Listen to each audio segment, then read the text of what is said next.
So anyway, he left and started walking southwards to Ubon, and he stopped off in a place in what is these days Yasothon province, where he knew some of the villagers. He'd passed through there before and spent some time there. And then he went down to his home village, Bangor, and while he was there, he would give a number of talks to lay people, and many of his family members came, and this was very fulfilling for him. And since the time of the Buddha himself, it's been a pattern for monks who've had some kind of realization, some kind of understanding, to want to share it with their family, and particularly mother and father.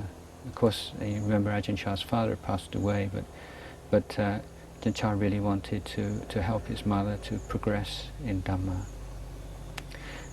And by this time he had his first disciples. In the village in Yasothon, a young teenage boy had joined him as a disciple, and another one in Bangor. So he had two teenage boys that ordained as novices and became his first kind of monastic disciples. And from there he walked another, I don't know, 40-50 kilometers to a village called Wat Suan Klue, which is now the site of a branch monastery, Wat Pong, and he spent the Pansa there.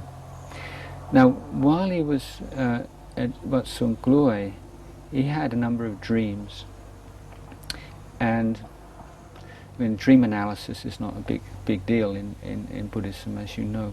But it was interesting that many years later, in 79 or 80, some of the Western monks at Wat Nanachat decided to go and interview Ajahn Chah and try to fill in all these gaps in his biography and do a proper biography. So they got a brand new tape player and all this kind of stocked up with loads and loads of cassettes, and went off to visit him and stay with him for a few days and sort of pump him dry of all the information. And he wouldn't say anything at all. He just completely uninterested in the project. And the only thing that he said was that he remembers when he was a young monk, he really liked to eat Chinese noodles. And that was the time when in the village monastery where he still used money. He wasn't very strict about that. And sometimes he said, I'd have a meal in the monastery, and then I'd sneak out into the village and have some Chinese noodles afterwards. I was so hungry and so greedy in those days. But that was it. That was all he said. But the one thing he did say, one question he did answer was, the monk said, is there any one particular episode, one particular thing in which you think is like the most important in your biography? And they were really stunned when he said, yeah, the dreams I had at Suan Klue. So, and these dreams are not, they're, well, okay. I mean, the first one is that he gets an egg and he throws the egg down to the ground, and there are two babies, and then they go into these two small boys, and one's called Bun Tong, one's called Bun Tam.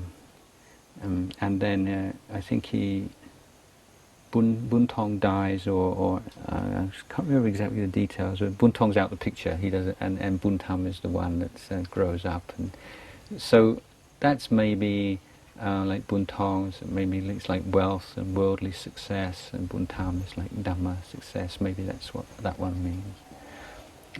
The second one is that he dreamt he was pregnant, and just like a woman, and he got bigger and bigger, and then he gave birth to a child, and then monks came and chanted, and it sounded just like a normal kind of birth out in the forest, out in the rice fields.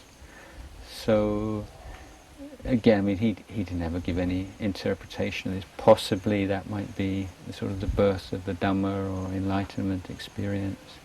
And then the third one is that he's on the top of a mountain, very beautiful, and a winding path up the mountain, and his mother and a number of relations and family members come to offer a meal to him.